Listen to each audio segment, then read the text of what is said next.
La légende du Graal. Cette légende du Graal est une reconstitution hermétique faite par Torifodébus du récit des Chevaliers de la Table Ronde, qui est un récit qui date de 1225 et qui fut écrit en latin, parmi les nombreux récits qui existent sur la Table Ronde. C'est l'histoire de Joseph d'Arimathée qui hérita d'un trésor spirituel, mystique, la coupe, l'écuelle sainte du Christ. Le jour où Jésus meurt sur la croix, la mort perd son caractère tragique et elle devient pour chacun des croyants l'aube de la véritable vie. Mais en ce temps-là, les croyants sont peu nombreux et parmi les justes qui voient en Jésus le Fils de Dieu, il se trouvait un certain Joseph d'Arimathée, cavalier romain, d'autres disent qu'il était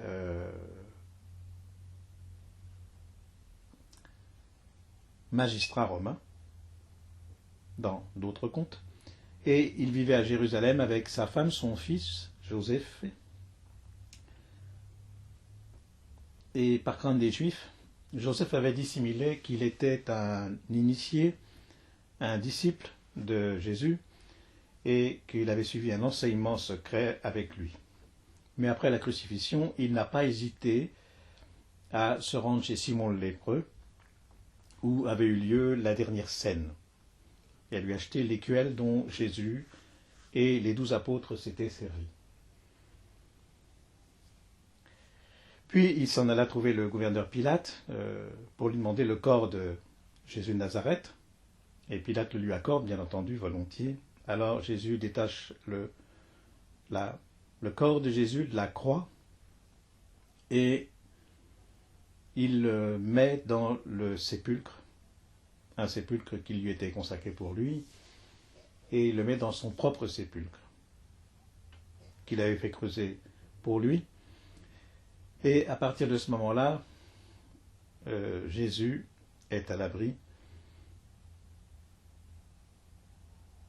et il recueille, au moment où Jésus meurt, quelques gouttes de sang dans une écuelle sacrée.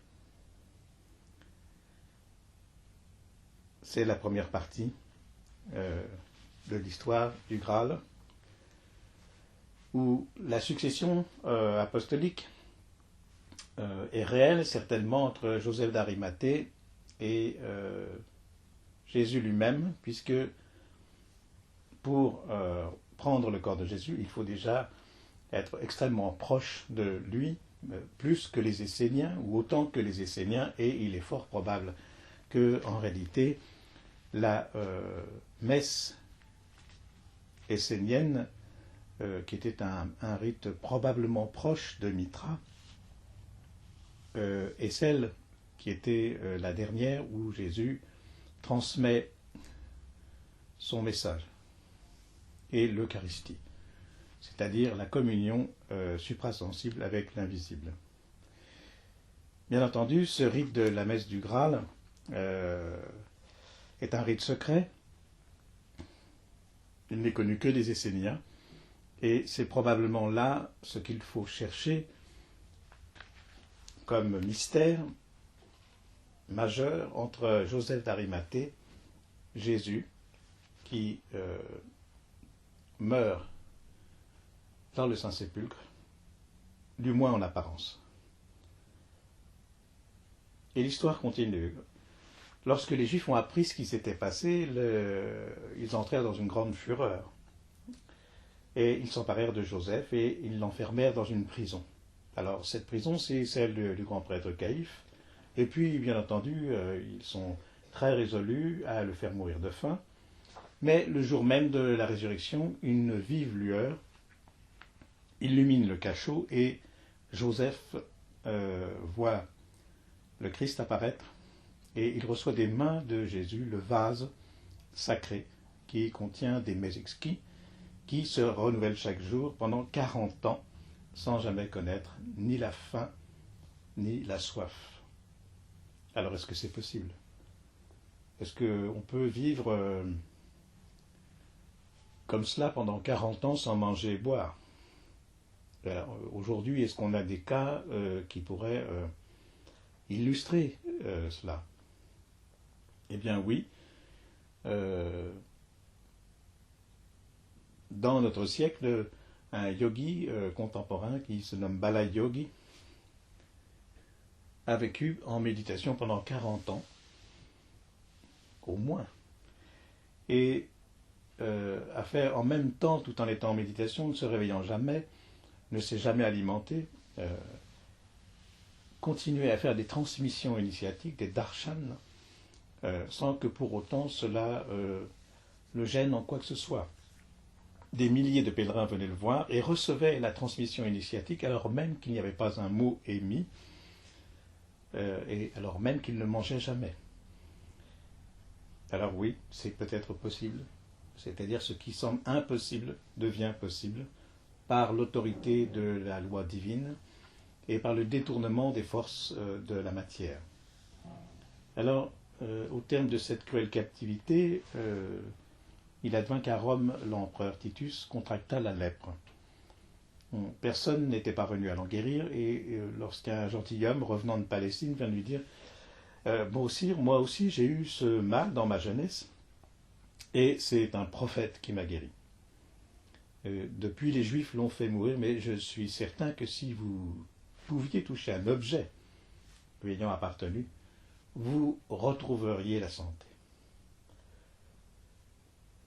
L'empereur, de ce fait, l'ayant aussitôt prié de partir à la recherche d'un objet ayant appartenu au prophète crucifié, il l'envoie à Jérusalem.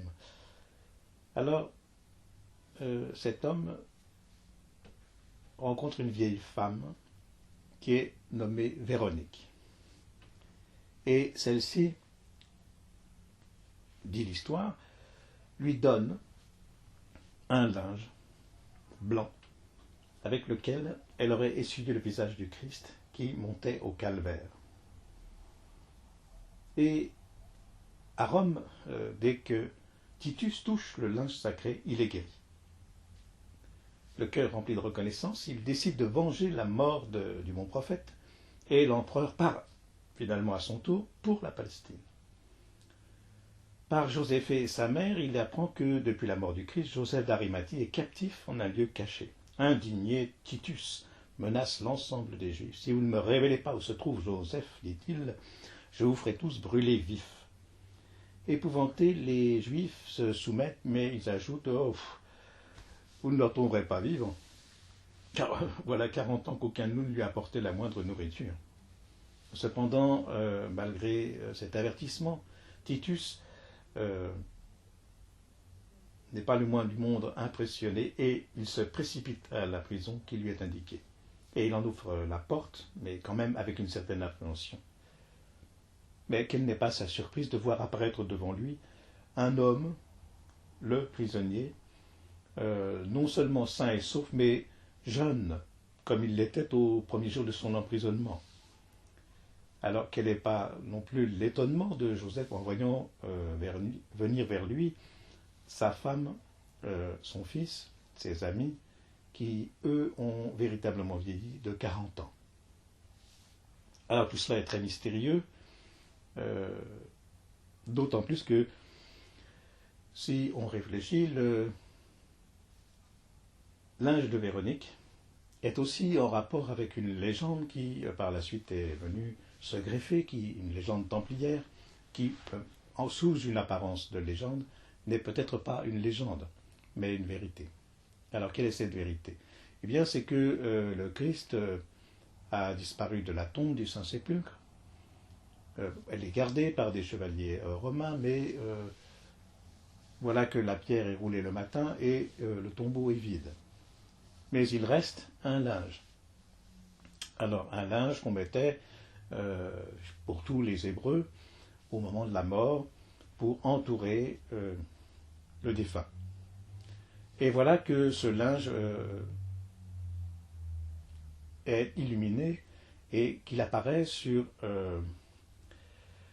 comme une photographie. Alors bien entendu, à l'époque, on ne sait pas que c'est une photographie. Hein. Même au médiéval, même les analystes médiévaux ne peuvent pas parler d'une photographie pour le linge.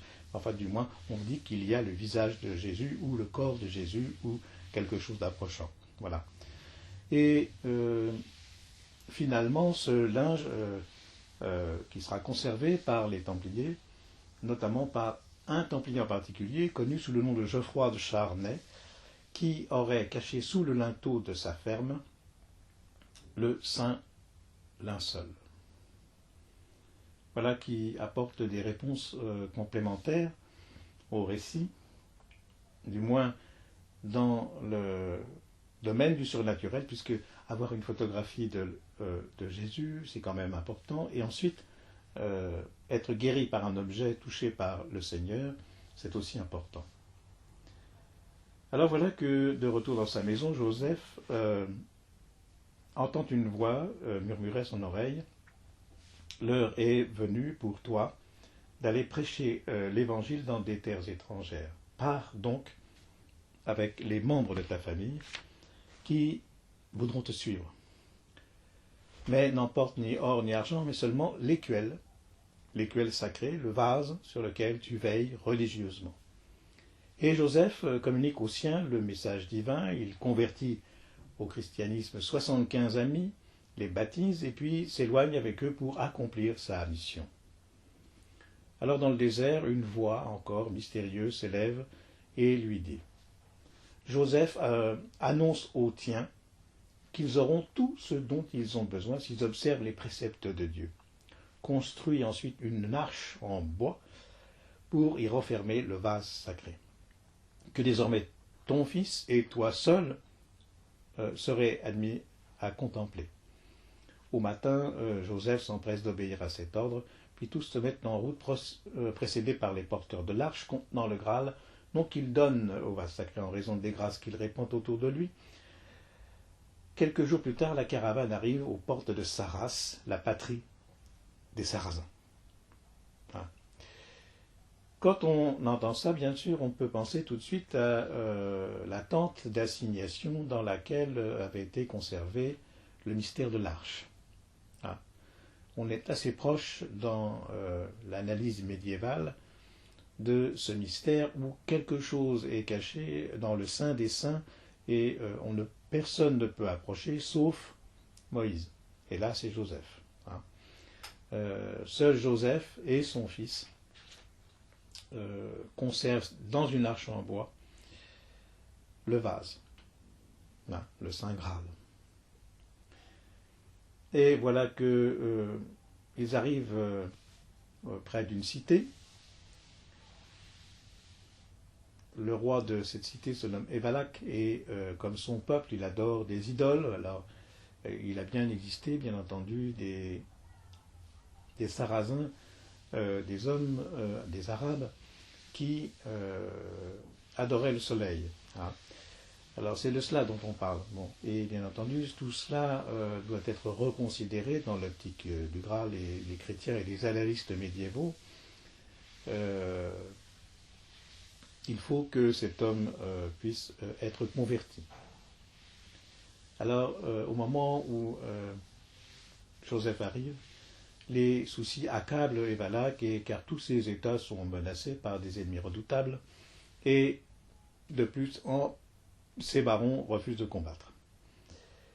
Alors, Joseph lui dit, Majesté, si vous consentez à embrasser la religion chrétienne au lieu d'adorer des idoles, je vous assurerai la victoire sur tous vos adversaires. Et il lui raconte comment l'enfant Jésus est né de la Vierge Marie, comment il a assumé tous les péchés des hommes et comment il est mort sur la croix pour le salut de tous. Il lui prédit enfin que les armées de Ptolomère, roi de Babylone, marcheront bientôt sur Sarras. Alors, cette nuit-là, Évalac ne peut pas dormir. Il ne trouve pas le sommeil. Mais soudain, il a une vision merveilleuse. Jésus-Christ, entouré de ses anges, auréolé d'une lumière éclatante, sacre évêque, le fils de Joseph, le jeune Joséphée. Alors, tout cela est intéressant. Ptolémée est en fait non pas un roi de Babylone, mais probablement un roi de la lignée des Ptolémées. Hein. Encore une fois, les analystes médiévaux semblent picorer pour construire leur texte dans des éléments antérieurs. Et on raconte que les armées du roi Ptolémée s'avancent effectivement sur Saras. Alors, Saras, Sarrasins, ce sont bien entendu ces peuples qui sont voués non pas à l'islam, puisque à cette époque, l'islam n'existe pas. Et Balak se prépare au combat, mais il ne sait pas encore si vraiment il doit se convertir au christianisme. Cependant, l'évêque Joséphée trace une croix sur le bouclier du roi et lui recommande d'y porter chaque fois les yeux lorsqu'il se sentira en danger. Ce qui fait que la bataille n'est pas encore engagée, que déjà Evalak voit surgir devant lui une armée conduite par un guerrier inconnu. Mais dès que celui-ci relève la visière de son aume, Evalak reconnaît son beau-frère Séraphim, dont il se croit haï. Et tout au contraire, Séraphim vient à son secours, comme l'en a prié sa sœur, épouse d'Evalak. Alors les deux hommes s'unissent pour affronter l'armée de Ptolémée en un combat long et sanglant. Et au plus fort de la lutte, Evalak, honteux d'avoir mal jugé Séraphim, adresse à Jésus sa première prière. Protégez mon généreux beau-frère, je vous le demande humblement. Alors, dès cet instant, Séraphim se sent animé d'une force surhumaine qui lui fait accomplir des exploits prodigieux, et le combat s'achève par la défaite totale de Ptolémée.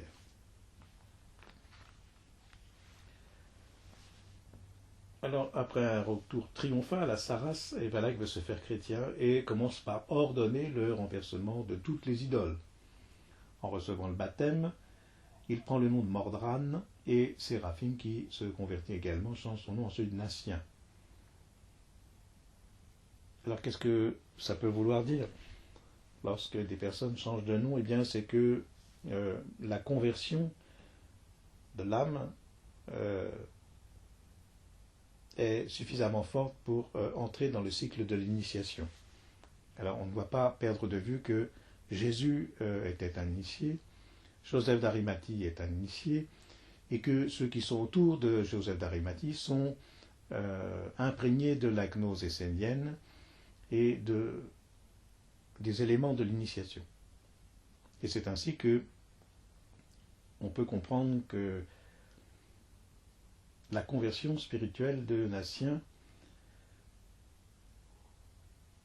s'est faite. Et que, bien entendu, il faut pour cela porter un nouveau nom. Hein? Dès que la transmutation a eu lieu, la conversion a eu lieu hermétiquement, il faut donc qu'à partir de ce moment-là, on puisse être connu dans le Saint des Saints ou dans le monde spirituel, mais sous son véritable nom qui est celui de son initiation. Hein? Alors cela, est-ce que c'est valable uniquement pour les Esséniens? Non, c'est valable partout, c'est valable dans toutes les initiations. Dans le druidisme, on porte des noms secrets, ou du moins un nom apparent qui a une signification par rapport au terme de son initiation. Et voilà que nos deux protagonistes devenus chrétiens songent tout naturellement à adorer l'arche qui renferme le sang Graal. Alors Nassien est très impatient de voir cela, et il soulève le voile qui recouvre le vase, mais il recule aussitôt, il est devenu tout à coup aveugle, tant la lumière qui en émane est puissante. Alors au lieu de se lamenter, il déclare que rien ne peut finalement entamer sa foi et sa lumière, et il ne regrette pas, car tout ce qu'il a vu était si merveilleux que cela le console pour très longtemps de sa cécité. Et cette résignation lui vaut le pardon. Un ange apparaît qui lui rend la vue, tandis que Joséphée lui fait cette prédiction: Nassien, tu ne seras pas le seul de ta race à avoir vu le Graal. Le dernier de tes descendants, Galahad, le verra aussi.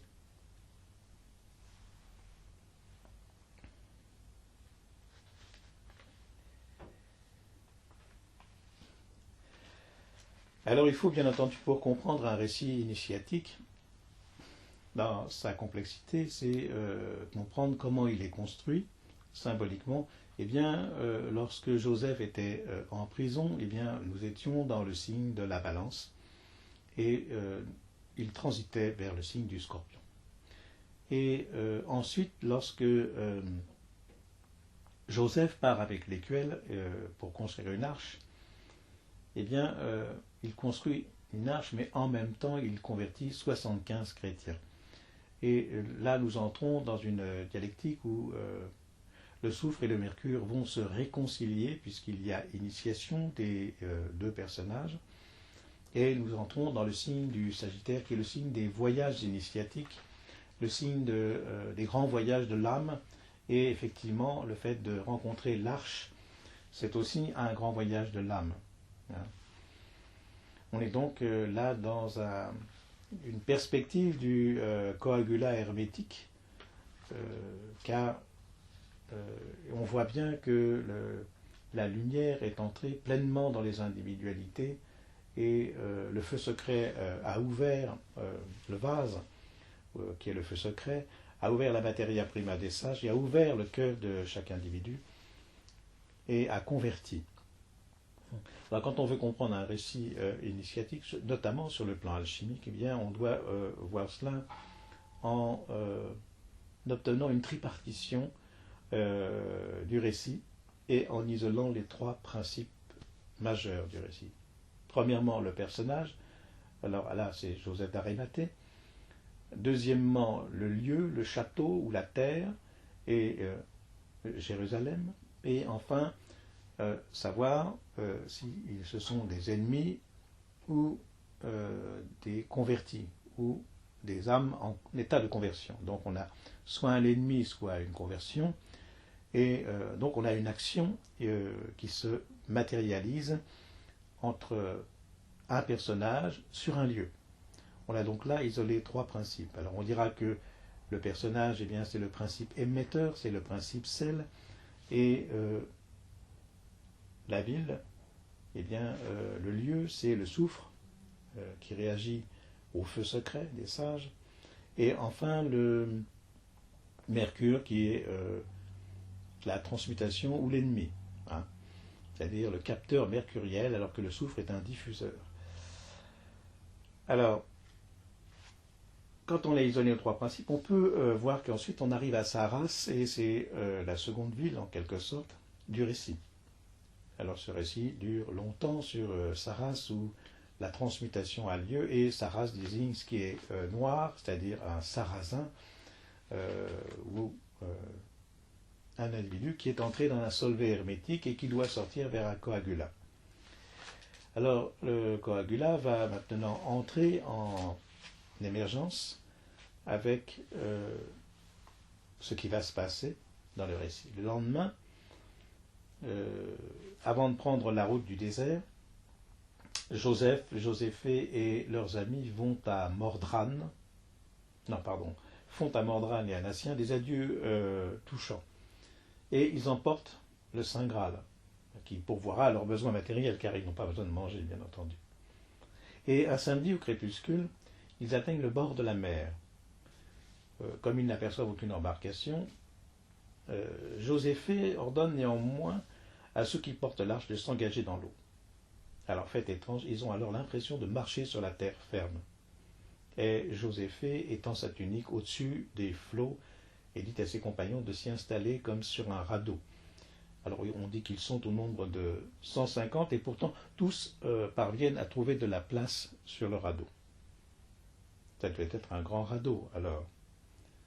Et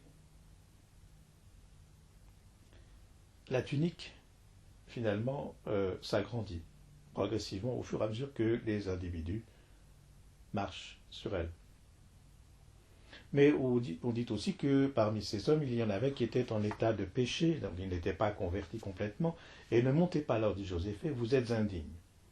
Demeurez sur la plage et attendez la venue d'un navire. Alors bien entendu, là, il y a quelque chose qui sonne Premièrement, Joseph et Joséphée prennent la route du désert, donc nous avons là notre sel et notre soufre, qui est la route du désert, et la conversion totale où Nassien et Mordran marchent sur l'eau, sur la tunique rouge, car elle est rouge. L'auteur qui veut nous présenter un miracle initiatique a déjà lu cela dans les récits antérieurs, à savoir déjà l'histoire de Moïse, où Moïse traverse à pied sec la mer. C'est déjà un emprunt. Alors, est-ce que c'est un emprunt ou pas? Eh bien oui, c'est un emprunt réel, car il s'agit du stade de Coagula et d'un stade final de la fin de la voie sacerdotale. Et c'est la raison pour laquelle les autres pêcheurs sont mis à part. Alors, ils ne peuvent pas suivre le monde spirituel, les grands initiés qui, eux, ont une vie à part, une vie initiatique profonde. Ils ont l'arche et ils constituent comme une chevalerie mystique de l'âme. Et bien entendu, on ne peut pas les mélanger. Il est fort probable que, en quelque sorte, c'est comme si Nassien, Mordran et Joseph partaient pour rencontrer des Esséniens qui sont dans le désert et des initiés. Et donc les hommes qui les accompagnent ne peuvent pas prétendre à recevoir une initiation supérieure. Alors il faut donc qu'ils attendent. Et c'est la raison pour laquelle on leur demande d'attendre un bateau. Alors le bateau, c'est karma, c'est quelque chose qui a existé dans l'homme pour toujours, et ils doivent eux aussi faire le chemin de la quête, mais sans être en état de proximité avec les maîtres. Alors, à l'aube, ils abordent une terre qui est la Grande-Bretagne, et bien entendu, on dit « Remercions le Seigneur », dit Joséphée. « Voici la terre qu'il nous a promise ». Alors c'est la terre promise. Là, il est clairement indiqué que, comme Moïse, on cherche une terre promise pour aller vers quelque chose. Notre mission consistera maintenant à convertir les païens qui l'habitent. C'est-à-dire, si on comprend le sens du texte, notre mission consistera à initier des hommes qui doivent recevoir les préceptes du monde des Esséniens et d'un monde secret, constitué de loges, de disciples, d'initiation et d'initiateurs. Pendant ce temps-là, à Saras, Nassien est réveillé en pleine nuit par une voix qui lui ordonne « Nassien, cours jusqu'à la mer et tu y trouveras un navire qui t'attend. » Alors, sans même prévenir son épouse, Nassien enfourche son cheval et se dirige au galop vers la côte. Et là, il découvre un navire splendide et qui paraît désert. Alors, il se signe, il monte à bord, et sur le pont, il aperçoit un lit somptueux sur lequel est posée une couronne d'or, une épée à moitié dégainée dont la poignée est ornée de pierres précieuses, et sur la lame, quelques mots sont gravés qu'il lit avec émotion. Seul le plus hardi des guerriers pourra saisir cette épée, tout autre que lui mourra s'il ose avancer la main vers elle. Et près de cette épée, Nassien remarque 3 fuseaux, un rouge, un blanc et un vert. Alors, bien entendu, là, nous sommes devant la promesse de quelque chose qui est l'initiation elle-même, présentée sous une forme symbolique. Et elle est censée représenter le but de la quête. Alors, tout d'abord, il fait un signe de croix, ce qui prouve qu'il ouvre son sel, et il aperçoit un lit, et sur ce lit est constitué un trésor. Alors, ce trésor, c'est la couronne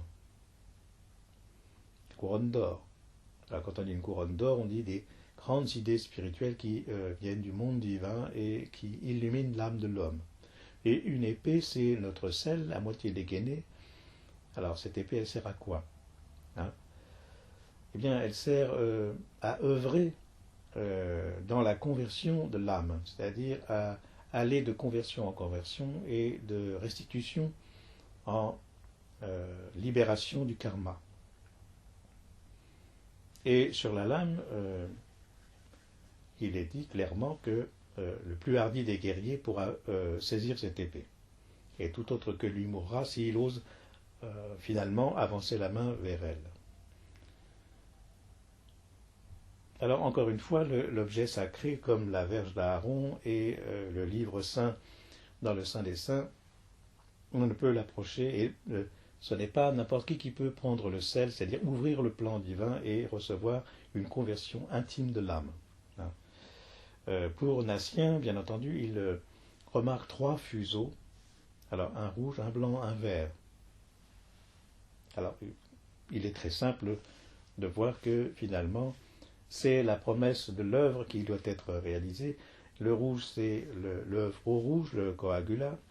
Le blanc, c'est encore un coagula et c'est la libération de l'âme. Et le vert, c'est l'annonce du printemps ou de la végétation, comme la Vierge noire qui devient blanche en hiver par la neige et verte au printemps et s'habille de rouge à l'automne. On a donc l'idée de la promesse des 3 saisons philosophiques vers lesquelles avance Natien. Alors on dit que cet étrange navire a été construit jadis sur l'ordre du roi Salomon. Shlomo, fils de David, à qui lui aussi une voix mystérieuse avait prédit que le dernier de ses descendants serait le plus juste et le plus valeureux des guerriers. Et il constitue le cadeau que Salomon destine toujours à ce descendant d'élite qui lui a été annoncé. La couronne, l'épée placée sur le lit, attendre sa venue, et les 3 fuseaux taillés dans les branches de l'arbre de vie, sous lequel Caïn tue son frère Abel, ont été ajoutés par la mère du roi Salomon, comme l'indique un parchemin. Alors là, il est clairement indiqué qu'on a pris ces fuseaux dans l'arbre de vie. Alors on les trouve bien entendu dans l'arbre de la Kabbale. On trouve ces 3 couleurs placées sur l'arbre des séphirotes et qui correspondent effectivement aux grandes œuvres. Il y a donc une promesse, c'est que si on remonte l'arbre de vie, on trouvera probablement le Graal. Et la couronne d'or, qui est la séphirote Keter, l'illumination de la tête et de l'âme, le Nekshama supérieur, va se révéler à l'initié. Bon, après avoir admiré tout cela, Natien s'endort, et dans son rêve, une vision lui apprend qu'il descend du roi Salomon. Alors tout cela est quand même très pratique. Et que le preux chevalier auquel est destiné ce navire est un certain Galahad. Et à son réveil, Natien se retrouve en pleine mer et s'entend hélé par un vieillard qui navigue à proximité sur un petit bateau et qui lui dit « Venez à mon bord, j'ai à vous parler ». Alors Natien obéit et, c'est tout de même assez surprenant, il quitte le navire de Salomon, qui alors s'éloigne rapidement. Mais mon ami, dit le vieillard, ce navire que tu viens de quitter est le symbole de la Sainte Église. Le lit représente l'autel, la couronne sa majesté, l'épée sa force et les 3 fuseaux la pureté, l'amour et la patience du Christ. Reste ici sans crainte pour accomplir la mission qui t'a été confiée. Et après avoir dit ces mots, le vieillard disparaît. Alors Natien, pendant toute la journée de l'hiver, navigue seul sur ce navire qui n'est pas le sien. Et puis à Pâques, les vents le poussent vers une plage, celle-là même où Joseph d'Arimathée a laissé les pêcheurs qui n'ont pu s'installer sur la tunique de Joseph. Alors il y a bien longtemps que ces malheureux scrutent l'horizon d'un regard anxieux. Et voici que soudain une voix leur crie « Montez, montez à bord, Natien vous accueillera comme un frère ». Et ils ne se font pas prier, ils embarquent avec joie, et à quelque temps de là, ils voient paraître au loin une grande bande de terre. Alors c'est la terre promise, ce sont les côtes de Grande-Bretagne d'où les guettent Joseph et ses compagnons. Après demeurer 4 jours sur le rivage, et ils s'enfoncent finalement dans le pays à travers une forêt où ils ne trouvent ni à boire ni à manger. Mais Joséphée leur ordonne de s'asseoir par terre et fait avancer l'arche du Graal. Et le miracle s'accomplit. Ils n'ont que 12 pains pour plus de 500 convives. Mais cela suffit. Cela suffit à les rassasier tous. Et mieux encore, il leur reste encore 12 pains après ce repas. Alors là, nous sommes vraiment dans une signification profonde. Nous savons que la promesse des 3 fuseaux, c'est le vert, le blanc et le rouge, mais que finalement, Natien n'a pas encore commencé l'œuvre. Et l'auteur, l'analyste médiéval, nous dit qu'il est en hiver, et qu'il finalement, il va de l'hiver jusqu'à Pâques, moment de la résurrection, être en attente de passer vers l'œuvre au blanc. Alors, bien entendu, cela signifie qu'il y a une transmutation intérieure et que cette transmutation intérieure l'a fait macérer. Il est seul avec la promesse de comprendre ce qu'est le Graal et la promesse de retrouver aussi Joséphée. Et puis finalement, il parvient à la terre promise, c'est-à-dire la Grande-Bretagne, et il rencontre les initiateurs qui vont lui transmettre la parole vivante et illuminer son âme. Mais là, complètement. Ce qui fait que, enfin, on a une multiplication spirituelle, probablement parce qu'on est au stade de l'argent en Coagula, et qu'on a une première multiplication au stade de l'argent. Alors là, on dit que les pains, avec 12 pains, on rassasie 500 personnes. Bien entendu, cette conversion est aussi une conversion alchimique de l'âme. Et ce n'est pas uniquement un vain mot. Parvenu au stade de l'argent, dans la Kabbale d'origine, le blanchiment de l'âme, c'est précisément d'atteindre la séphira Yesod. Alors quand on a atteint cette séphire, eh bien, il y a un blanchiment de l'âme. Alors bien entendu, cette voie est intérieure. On ne peut pas dire qu'on va la faire au flacon, en quelque sorte, où on va travailler la galène et on va transmuter la galène. Et au bout d'un moment, on obtiendra, bien entendu, peut-être une multiplication, mais surtout une transformation de l'âme. Ce qui est parallèle. Quand on transmute la matière, on transmute l'homme. Alors bien entendu, là encore, on a transmuté complètement la vérité. Et on parvient à la conscientialisation du stade de Yesod, c'est-à-dire le blanchiment de l'âme. Et ce stade de blanchiment de l'âme, c'est précisément l'entrée dans le monde des mystères. C'est le lac de Brocéliande, mais c'est aussi le lac de la mer Rouge, et c'est aussi la mer de la Grande-Bretagne qui conduit à la vérité et à la voie. Alors allons un peu plus loin, ils reprennent la route, et maintenant ils arrivent devant un château. Alors on a dit que le lieu, la terre, c'est le symbole du soufre, et bien entendu, ce soufre, c'est le château de Galafort. Et on dit qu'il appartient à un personnage qui est le duc Ganor. Alors c'est notre sel. Et à leur grande surprise, ils ne trouvent personne à l'intérieur. Tout est vide. Le duc, en effet, ainsi que ses chevaliers et ses clercs, sont rassemblés dans un pré autour d'un enfant qui leur parle de Jésus-Christ et de sa doctrine. Le fait qu'il soit sur un pré rappelle le vert, c'est-à-dire le fuseau vert et la végétation. Et cet enfant, c'est Lidoine, le fils de Natien, qui a été enlevé une nuit par 12 mains mystérieuses. Alors bien entendu, ces 12 mains mystérieuses, c'est l'initiation. Quand on voulait initier un individu, il fallait qu'il y ait 12 personnes pour transmuter l'individu, pour qu'ensuite il puisse, en recevant la charge initiatique, trouver le nouveau chemin du Graal, c'est-à-dire le nouveau chemin de l'humanité. Et là donc, Célidoine reçoit cette charge initiatique comme Christian Rosecroix, et il est enveloppé dans un nuage, et Célidoine parvient dans une île qu'on appelle l'île tournoyante, au milieu de l'océan. Alors, cette île tournoyante, bien entendu, rappelle les récits du Graal antérieur où il existe une île invisible, non matérialisée, sur laquelle vivent les grands mystiques, les grands saints ou les grands druides, et en tout cas les initiés.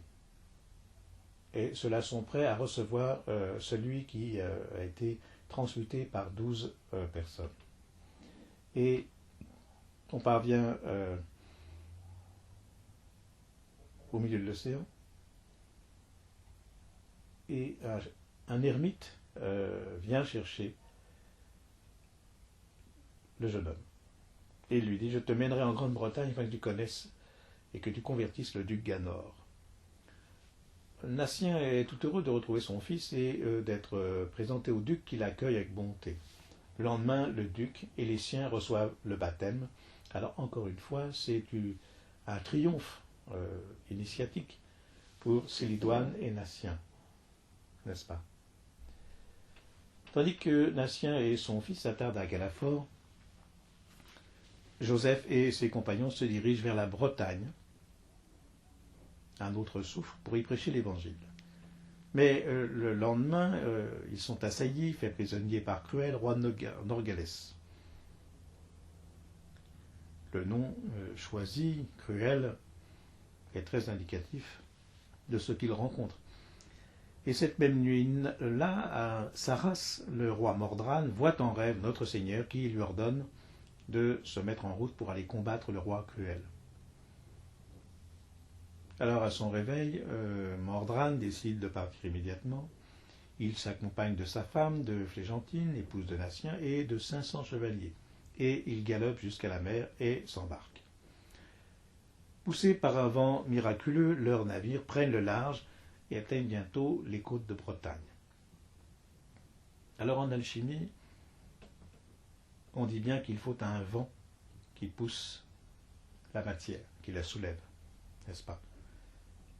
Lorsqu'on secoue la tanore avec le 5e feu, on fait soulever les matières et bien entendu on parle du vent qui anime la matière. Et là c'est la même chose, quelque chose, un bouleversement cruel vient se manifester et la matière bouge dans tous les sens. Et bien entendu il faut que le vent pousse vers les côtes de Bretagne les émissaires de Natien qui sont venus à sa rencontre, les conduisent à Galafort. Bien entendu, c'est avec la plus grande joie que Natien embrasse son ami, sa femme, qu'il croyait avoir perdue à jamais, et avec l'aide de Natien et du duc Ganor, Mordran parvient à tuer le roi Cruel et à libérer Joséphée ainsi que leurs compagnons. Alors on se demande comment un grand initié peut être prisonnier. Eh bien, ce n'est pas parce qu'on est initié que on a des super pouvoirs. On a un pouvoir de vie, de réconciliation, de résurrection sur les âmes, mais l'humanité n'étant pas libérée et corrompue, il lui faut encore être converti et cela ne se fait pas en un seul instant. Et il faut donc subir des vexations du karma. Mais voilà, cela fait partie du chemin de l'initiation. Puis, finalement, tous se rassemblent devant l'arche du Graal pour remercier le Seigneur. Mais Mordran, dans son grand désir de contempler le Graal, s'approche trop de l'arche et une voix aussitôt se met à crier « Roi Mordran, arrête-toi !» Mais Mordran, au lieu d'obéir, fait encore un pas en avant. Il s'écroule alors, frappé à la fois de cécité et de paralysie. L'histoire dit que Mordran a accepté humblement son châtiment. Et pourtant, la voix qui essaie de le retenir le rassure. « Oh, tu guériras, roi, dès que Galal, le chevalier très pur, viendra vers toi. » Alors, l'annonce avait été faite déjà. Et Mordran, finalement, dans sa conversion, sa difficulté karmique, accepte d'attendre ce jour heureux en se retirant dans un ermitage. Alors on l'appellera maintenant le roi paralytique. Et tout cela rappelle très étrangement la blessure du roi Arthur qui ne peut pas bouger.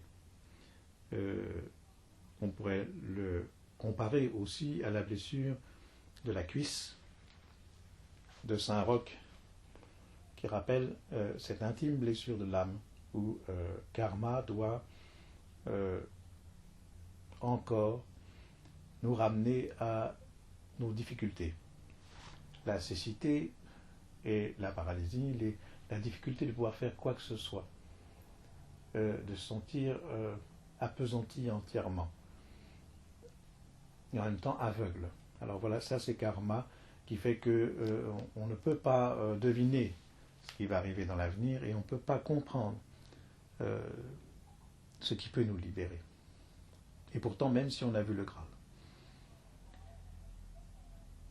Joseph et Joséphée et leurs compagnons poursuivent la route et leur mission. Encore une fois, c'est le monde des initiés qui avance. Alors on voit qu'il y a une nette différence entre Mordran, Nassien, et Joseph et Joséphée. C'est un peu comme Moïse et la terre promise, ceux qui font avancer les autres et ceux qui suivent les initiés.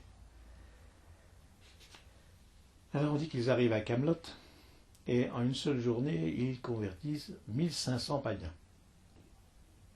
Tant est grand le pouvoir du Saint Graal. Et ils atteignent un lieu dit la colline du géant.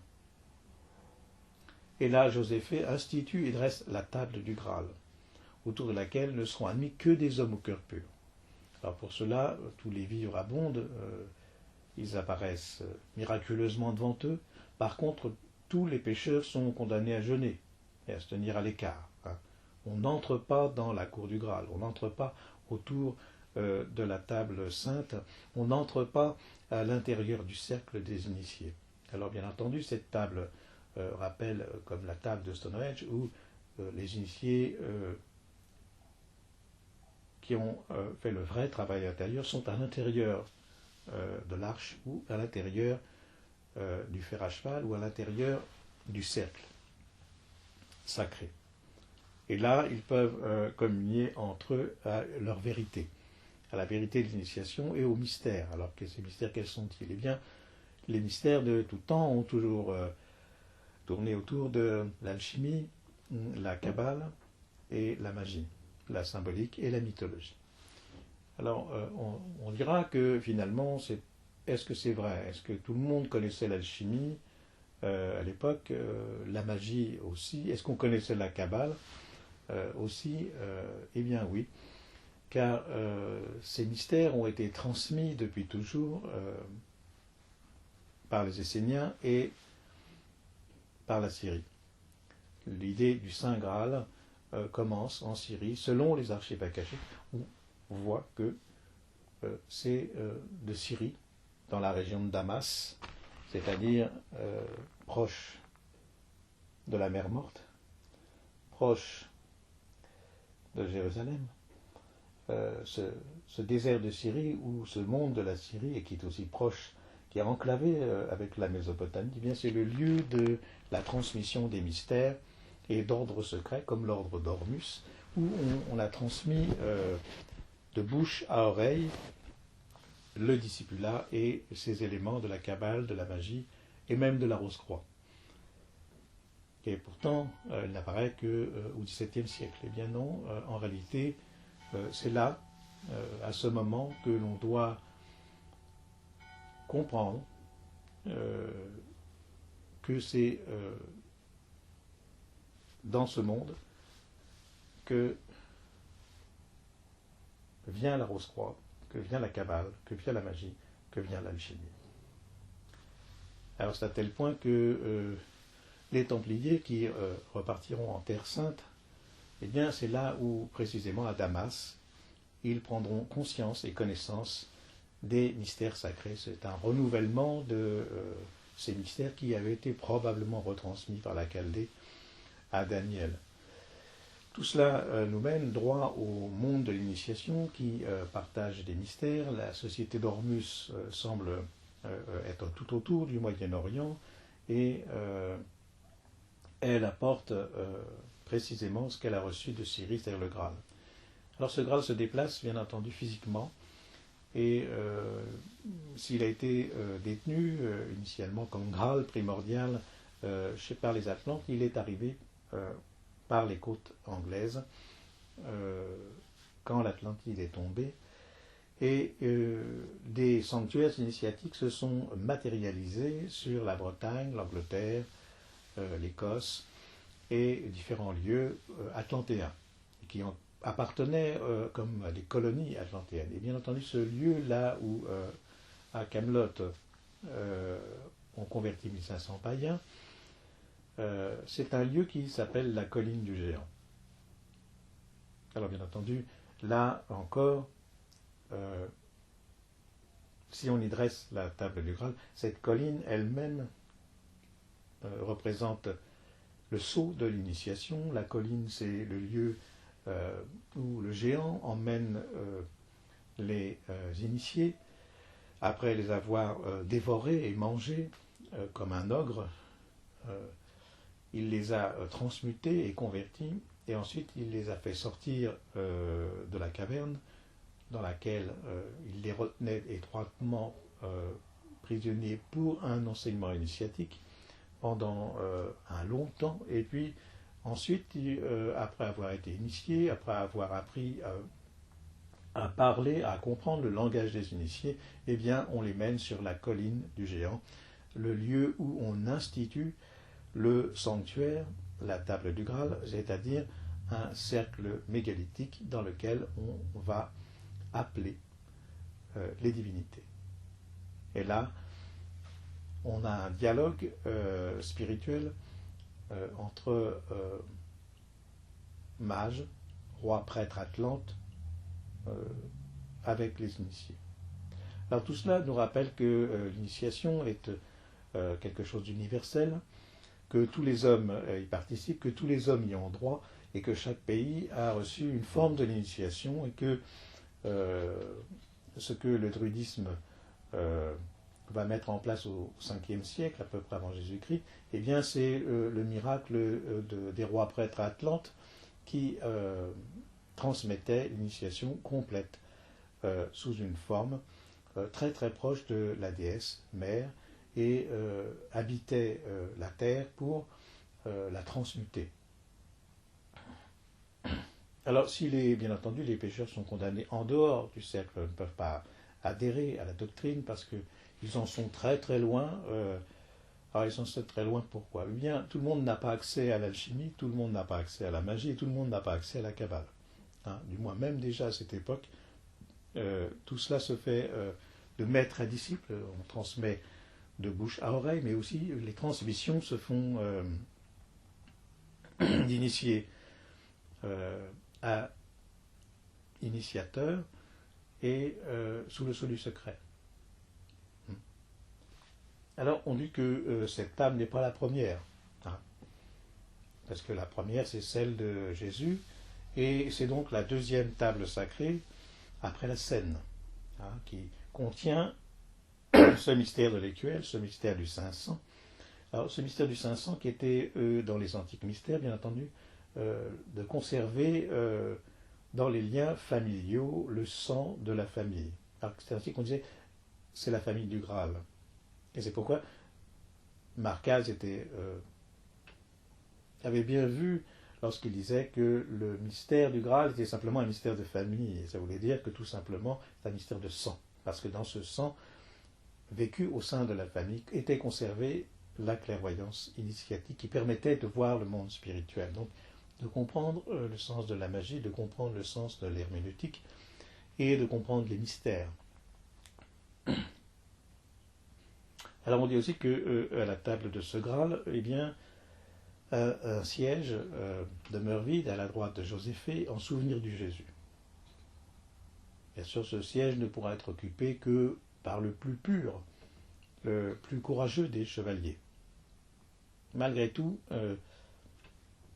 comme à l'habitude, les hommes ne croient pas. Alors, ils demeurent sceptiques.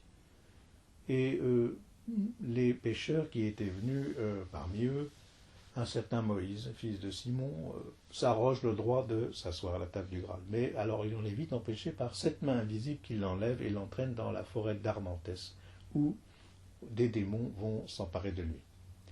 Alors toutefois, grâce aux prières d'un ermite, au lieu d'être immédiatement précipité en enfer, il est abandonné dans une forteresse en flammes et condamné à brûler jusqu'à l'arrivée de Galad, le chevalier, qui le libérera. Alors, encore une fois, on trouvera ici, pour les analystes médiévaux de l'époque, l'opposition entre Moïse et Jésus, c'est-à-dire entre le judaïsme et le christianisme naissant. On dit qu'il s'appelle Simon, fils de Simon, bien entendu, et Moïse, bien entendu, comme Simon-Pierre et comme Moïse, qui représente le monde de Caïphe, c'est-à-dire celui qui s'est interposé entre Joseph d'Arimathie, le Sanhédrin, qui s'est opposé complètement à la mystique du christianisme, et les pharisiens et les sadducéens se sont totalement opposés à Jésus. Donc au monde des Esséniens.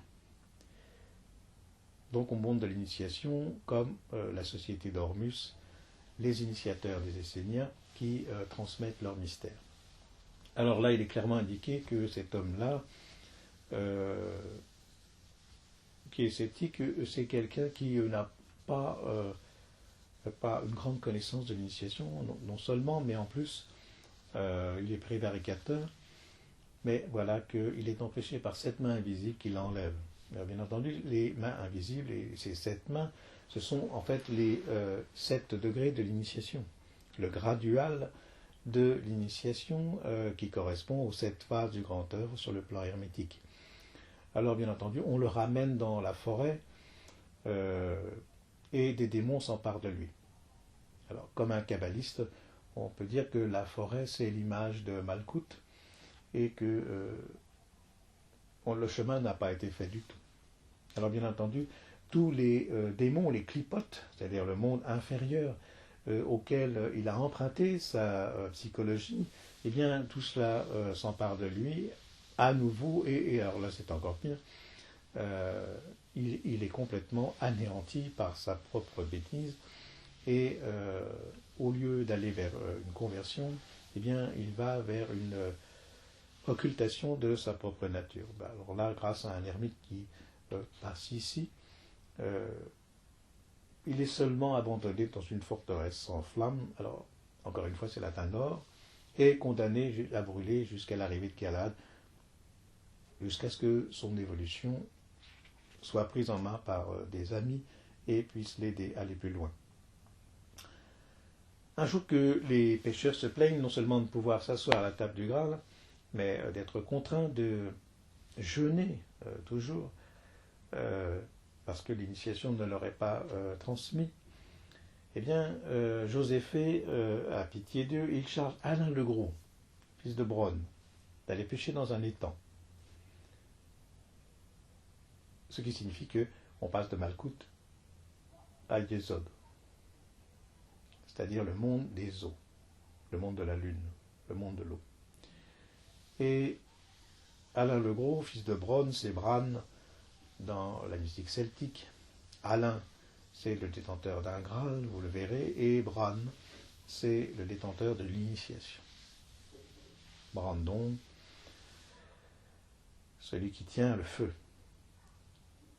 Alain obéit aussitôt, mais il ne peut ramener qu'un tout petit poisson.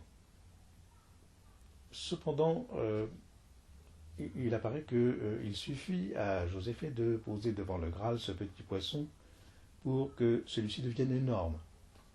Énorme au point de pouvoir nourrir tous les affamés.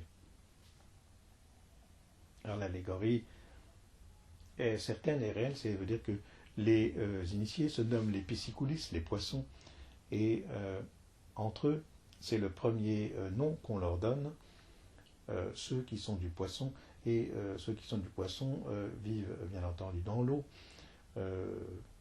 mais ils vivent dans un blanchiment de l'âme.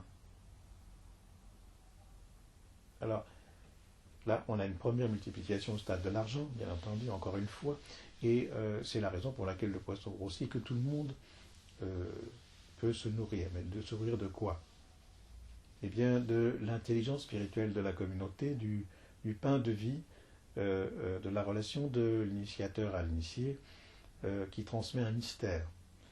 Alors, ces mystères, nous en avons parlé, ce sont les mystères de l'herméneutique, mais alors, bien avant de pouvoir partager l'alchimie et la magie, eh bien, déjà, il faut parcourir le sentier de la symbolique et de la mythologie. Longuement.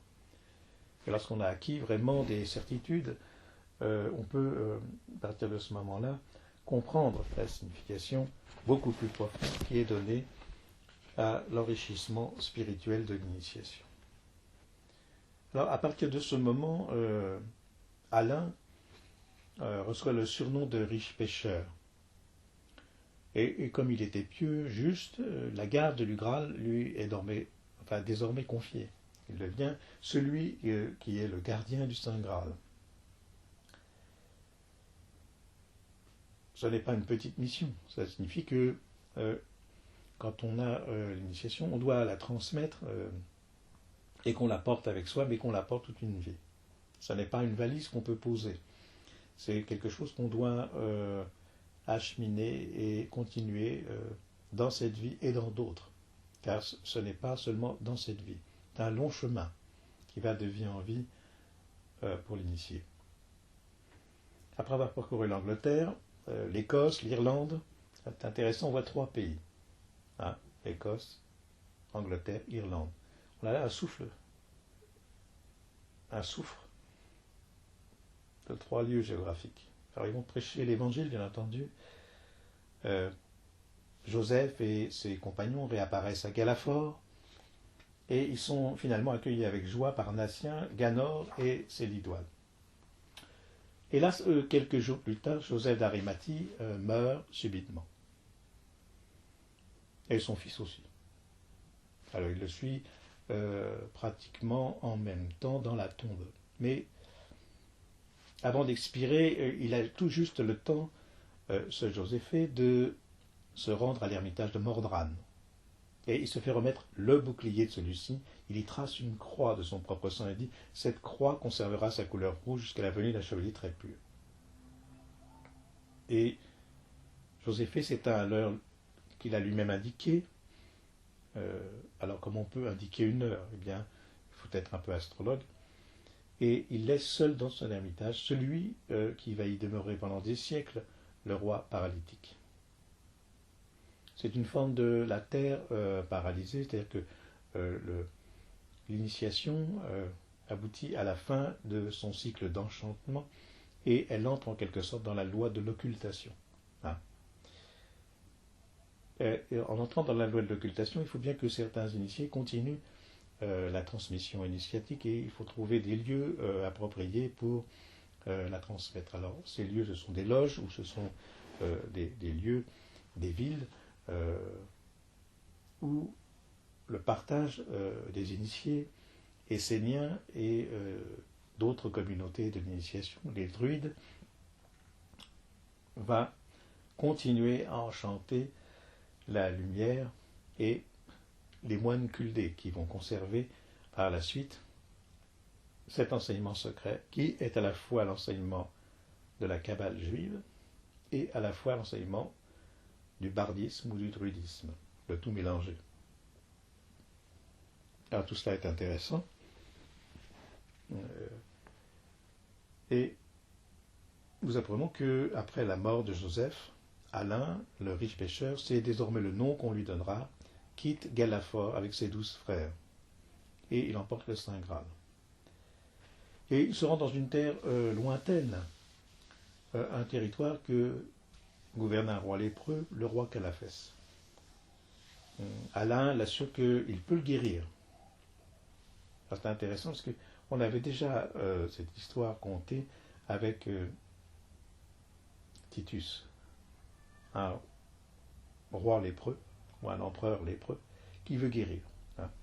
Il lui dit que s'il consent donc à recevoir le baptême, le roi va acquiescer et se convertir, encore une fois, et il prend le nom d'Alphasem. Et il recouvre enfin la santé après avoir jeté sur l'arche uniquement un simple regard.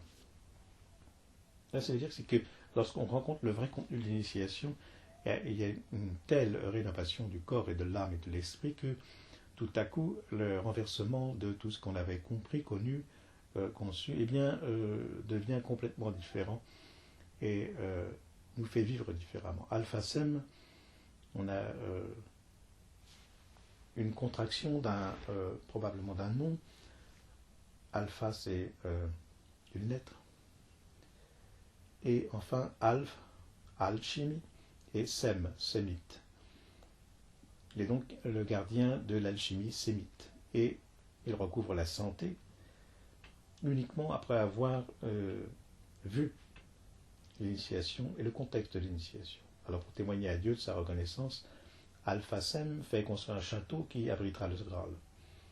Et ce château, ce soufre, ce lieu, cette terre, c'est le château de Corbénic qui est finalement le soufre final, le soufre rouge à pourpre. Comme l'ordonne une inscription surgit mystérieusement au sommet d'une tour, annonçant qu'il est le gardien du Graal. Et par la suite, Josué, frère d'Alain, il épouse la fille du roi Alphasem. Alors tout ça semble cousu de fil blanc. Josué rappelle, après Moïse, c'est Josué qui continue la quête et la termine. Et là on dit que Josué est le frère d'Alain, qu'il épouse la fille du roi Alphasem, c'est-à-dire qu'il épouse l'alchimie et il épouse la vision spirituelle des Sémites qui ont transmis le Graal depuis la Syrie. Et après la mort d'Alain, c'est à Josué puis à ses descendants que sera confiée la garde du Graal dans le château de Corbénic. Les gardiens du Graal, on les retrouve dans le monde templariste et templier, et précisément ceux qui avaient conservé le linceul du Christ, et qui, semble-t-il, avaient constitué une chevalerie secrète après la mort de Jésus, et probablement autour de Joseph d'Arimathie, cette chevalerie avait décidé de transmettre de façon ésotérique et de façon cachée par l'occultation les mystères transmis par le Christ, uniquement à certains initiés. Tout le monde ne peut pas accéder au Graal. Tout le monde ne peut pas accéder à l'initiation et en comprendre les significations. On dit ensuite que tous les descendants de Josué recevront en souvenir d'Alain le surnom de roi riche pêcheur. Alors, ces riches pêcheurs, bien entendu, ce sont les héritiers du trône de Salomon, en quelque sorte, et les héritiers des druides qui ont converti alchimiquement l'humanité. Car c'est cela ce qu'il faut faire, c'est convertir l'humanité. Mais enfin voilà, il faut du temps. Et il faut respecter la loi des cycles. Car si on ne peut pas respecter la loi des cycles, on ne parvient pas à grand-chose. Il faut que le monde des hiérarchies spirituelles soit en accord, que le monde des cycles puisse lui aussi préparer l'humanité. Avoir des temps d'attente, c'est-à-dire que certains hommes sont mis sur le côté. On ne peut pas les initier parce qu'on n'a pas la possibilité matérielle et spirituelle de répondre à leurs attentes, car leur vue n'est pas encore complètement ouverte, suffisamment préparée. Si on ne voit que l'écorce du mythe, alors c'est de la mythologie et de la fable. Il faut donc aller au-delà de l'écorce du mythe et de la mythologie ou de la fable, et en comprendre aussi les symboles. Alors c'est ce que nous avons fait. On a commencé par voir dans le mythe et dans la fable le symbole. Et puis on a été un peu plus loin, on a vu qu'il y avait un monde partagé de mystères par certains initiés. Et que dans le récit initiatique lui-même, eh bien, il y avait des principes alchimiques, et en séparant le personnage, le lieu, le château ou la terre, l'ennemi ou la conversion, on obtenait 3 principes hermétiques qui articulaient l'ensemble du récit. Alors, ce récit, bien entendu, est repris sur des écrits antérieurs, bibliques, qui rappelle l'école des prophètes hébreux, où on a utilisé la même métaphore, les mêmes principes initiatiques pour transmettre la connaissance et la lumière. Et malin comme un singe, il faut être pour comprendre le sens biblique alchimique. Il y a derrière le contenu extérieur de la Bible tout un enseignement secret de la Kabbale, de l'alchimie et de la magie, derrière ce symbolisme du mythe apparent ou de la fable. La Bible est un livre de fables initiatiques pour des initiés, pas pour des individus qui lisent un livre extérieurement et qui en font une exégèse catholique. C'est pas du tout ça. Alors on a vu que on entrait dans des signes initiatiques et que lorsque Joséphée était parti avec l'arche au tout début de l'histoire, on dit qu'il emmène 150 personnes, qu'il est au bord de la mer, qu'il traverse à pied sec. Et bien entendu, là, on veut dire simplement que l'initiation est un milieu fermé, que c'est la fin de la voie sacerdotale et que, alors bien entendu, les autres hommes, il faudra qu'ils attendent. Alors il faudra qu'ils trouvent quelqu'un qui soit suffisamment digne et averti pour traverser la mer. Traverser la mer astrale, les tentations, les désirs, les problèmes, et ensuite faire le chemin de l'initiation sous la forme d'un fuseau,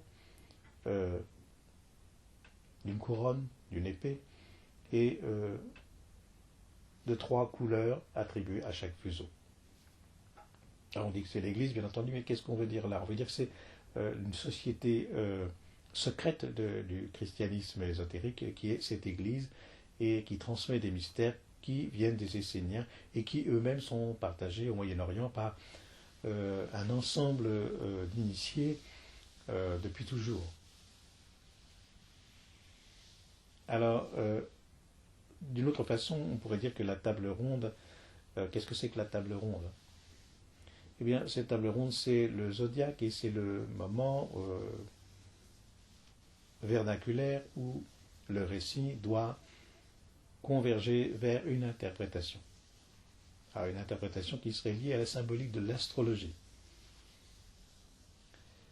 Et on a vu que le début du récit, nous étions en balance et que lorsque Saras intervient, la cité de Saras, on désignait une matière sombre et aussi la conversion de 2 personnes, et que ces 2 personnes, comme le soufre et le mercure, sont convertis dans le Sagittaire, et qu'on parvient finalement, avec Joséphée, à traverser le désert, c'est-à-dire la rubée d'eau, et puis finalement traverser à pied sec pour arriver à l'or solaire. Alors ça, c'est la fin de la voie sacerdotale. Mais alors ça continue. On est au solstice d'hiver et on est en Capricorne. C'est pourquoi on nous dit que Natien quitte la nef et il se retrouve en hiver. Alors il faut passer l'hiver, le Verseau et le Poisson. Et là, grâce au Poisson, on va traverser la mer et finalement on va arriver en Grande-Bretagne. Et Joséphée va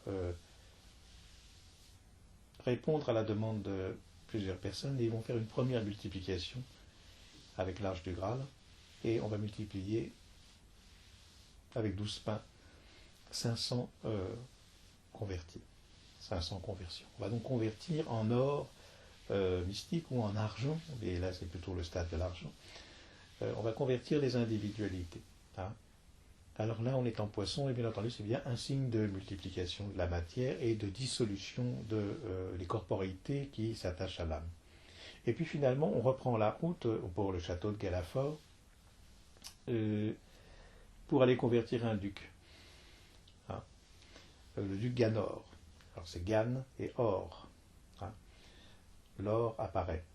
On dit que bien entendu, sur un pré, alors là c'est le stade de la végétation, bien entendu, et là on est en bélier, c'est-à-dire au printemps, parce que c'est la végétation et c'est au printemps.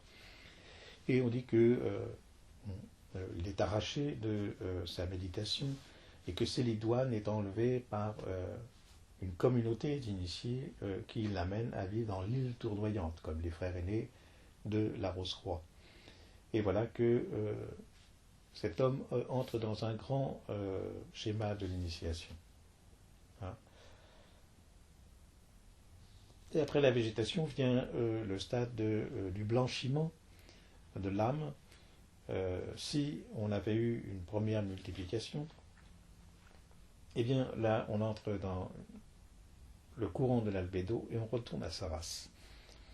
Alors le sel cuit alchimiquement le noir et le blanc, et c'est pourquoi on retourne à sa race. Voilà. Puis on apprend que Mordran devient le soufre ou le roi paralytique et qu'il entre en ermitage. Alors il faut bien entendu que pour dissoudre les corporéités et les étrangetés de l'âme, pour parvenir à l'initiation véritable, il faut un certain temps à l'âme pour se transmuter.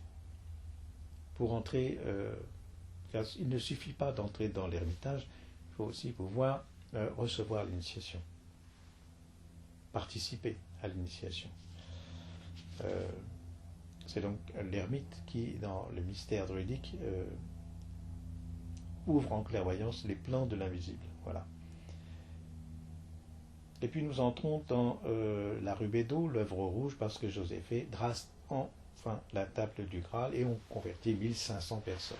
Alors là, bien entendu, on est sur un grand site initiatique qui est la table miraculeuse, qui rappelle que le mystère de Mitra, le mystère de la Messia, le mystère se fait sur des lieux initiatiques de la tradition primordiale, le premier Graal primitif. Et c'est pourquoi c'est aussi la deuxième table après la scène. Alors, cette table miraculeuse, c'est bien entendu le zodiaque qui entoure les lieux et qui rappelle Stonehenge, Glastonbury, tous les grands sites initiatiques où un grand zodiaque primordial était projeté sur le sol, et on appelait ça le château du Graal primitif, dont un qui était à Kilbening et qui a transmis le rite de la Rose-Croix, visible à partir du moment où, au XIIIe siècle, même XIVe, le Graal apparaît dans la première loge Rose-Croix, la loge de Kilbening, qui prend le numéro 0, c'est-à-dire le numéro du chaos, le numéro du fou. Et voilà que cette colline du géant rappelle l'initiation, et un autre homme prétend parvenir à l'initiation de la même manière. Alors, bien entendu, il se dispute, il veut s'asseoir à la table du Graal. Et très très vite, il en est éloigné et rejeté, et on le renvoie là où il aurait dû apprendre, comprendre, aimer et prospérer spirituellement. Mais ce qu'il n'a pas fait, parce que c'était un être contrefait dans le sens où il vivait sous le poids de Kenmil, c'est-à-dire la cruauté du monde profane, hein, qui empêche les autres hommes de parvenir à l'initiation, mais qui, par tous les moyens, cherche à obtenir cette initiation. Alors, nous avons transité dans ce coagula et nous sommes entrés avec la colline du géant, eh bien, à la porte de l'initiation. Cette porte d'initiation, c'est le signe du cancer. Hein. On retrouve ça, cette table du Graal dressée, par exemple à Guérande. Eh bien, on voit que le signe du cancer indique précisément le moulin du diable, hein, c'est-à-dire le lieu où on va faire les initiations souterraines, où le géant va emmener les initiés sous le tertre et va les initier. Et ensuite, il leur fait voir la lumière en les sortant de la crypte initiatique sur la colline. Et là, ils peuvent aspirer à l'initiation astronomique, magique et herméneutique. Voilà. Ce n'est pas n'importe quelle colline initiatique, c'est aussi la table de Saint-Jean ou la table du Graal de Melchizedek, c'est-à-dire la table d'Abraham, la table de l'initiation, la table de tous les initiés de la communauté de l'initiation, qui pratiquent une astronomie en rapport avec la magie et l'alchimie. Puis, quand on arrive sur la colline du géant, au moment même de cette initiation, eh bien, on entre dans le stade de Lion, c'est-à-dire de l'initié Lion, et qui participe de la grande voie solaire. Puis, ce moment est couronné par la multiplication du poisson, qui est finalement la mort finale de la pierre, au sens philosophal. Hein. Et puis l'occultation. On est donc dans ce qu'on pourrait appeler les multiplications alchimiques. Et là, dès que on parvient à ce stade de multiplication, eh bien on s'isole encore plus de l'humanité ordinaire et on devient un vrai maître. On parvient à l'Angleterre, à l'Écosse, et on va se fixer à Galafort. L'initiation, la voie solaire et la multiplication se fixent à Galafort. Galafort, c'est donc le lieu de la transmutation pratiquement finale. Puis on va enclore le Graal, le conserver dans un lieu mythique en vierge et en balance, c'est-à-dire à la fin de l'œuvre, et quand on a parcouru entièrement le cycle du zodiaque, à ce moment-là, on est dans une terre particulière, c'est une terre lointaine, très très lointaine pour les hommes. Le roi Canafès incarne bien entendu l'initié qui prend ensuite le nom d'Alphacem, c'est-à-dire qu'il entre définitivement dans la voie d'initiation, dans l'alpha et l'oméga, ou dans le signe de la balance et de la Vierge, tout se rejoint. Et c'est l'alchémite, ou l'alpha sémite.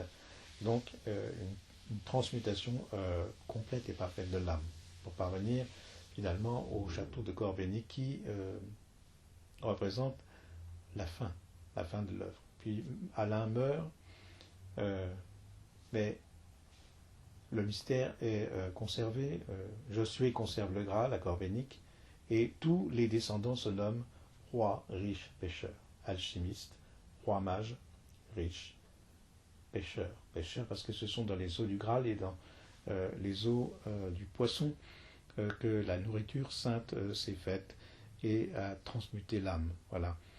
Josué conserve le Graal, comme dans le récit biblique, Moïse a fait parcourir la terre promise à ses disciples, Natien et Mordran, et les autres qui ont suivi pour un exode. Que fait Joseph d'Arimathée? Eh bien, c'est une forme d'exode. Il est obligé de partir de la terre des Romains et des Juifs. Alors il va vers la terre promise en Angleterre et il parvient finalement à constituer une élite d'initiés qui prendront la succession du Graal. Car cette élite, c'est Alain et Josué finalise le terme de la quête à Corbénic. Et tous les descendants se nomment riches pêcheurs parce que ce sont les héritiers de la tradition alchimique,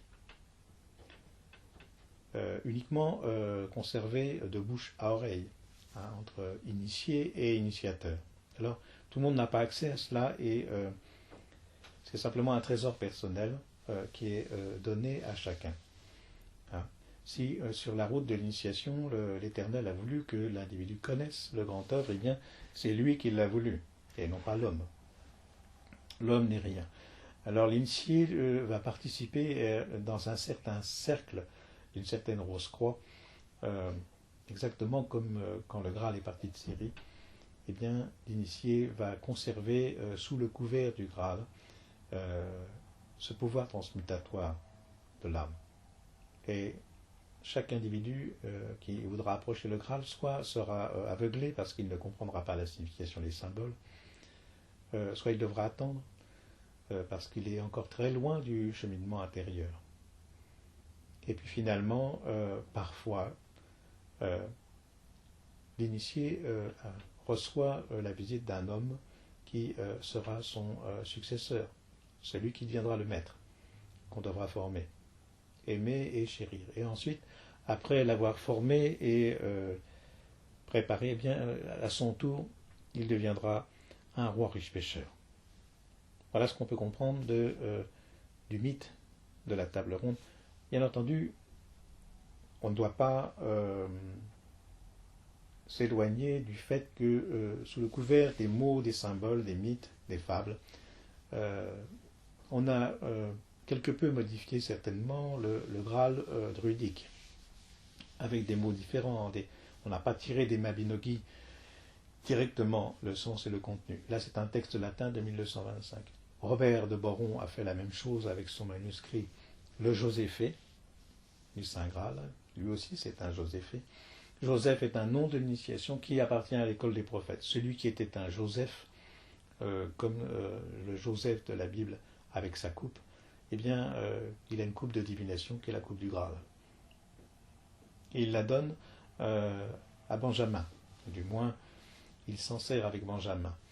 Et c'est la succession de la prophétie et de la table ronde. Alors tous ces mythes sont équivalents, il faut savoir lire quels sont de table en table, quel couvert on met sur la table, quelle assiette, quelle fourchette, quel couteau. Et alors, à partir de ce moment-là, l'assiette ne sera plus une assiette, mais sera le cercle du zodiaque. Et on introduira dans les mets le sel et le poivre. Et on fera cuire l'œuvre zodiacale. On transmutera les matières et on les mangera. Comme l'initiation. On mangera les symboles, on mangera les fables et les mythologies. Et après avoir bien digéré tout cela, on comprendra que derrière, eh bien, il y a encore un enseignement beaucoup plus caché, beaucoup plus secret. Et que cet enseignement-là, il prendra un certain temps pour se mettre en place dans notre psyché, dans notre âme, dans notre cerveau. Et que pour le goûter et pour le vivre, on ne pourra pas complètement le communiquer. En tant qu'initié, on se trouve face au mystère de l'homme, au mystère que l'homme ne peut pas, ne veut pas. Il est soit paralysé, soit aveugle, et il n'a pas l'intention de comprendre le mystère. Alors c'est là sa prison. Et le dur travail de l'initié, c'est de délivrer de la prison celui qui veut lire les symboles, les mythes, et le mythe du Graal ici en particulier. C'était Toephodébus qui vous expliquait la quête de la légende du Graal.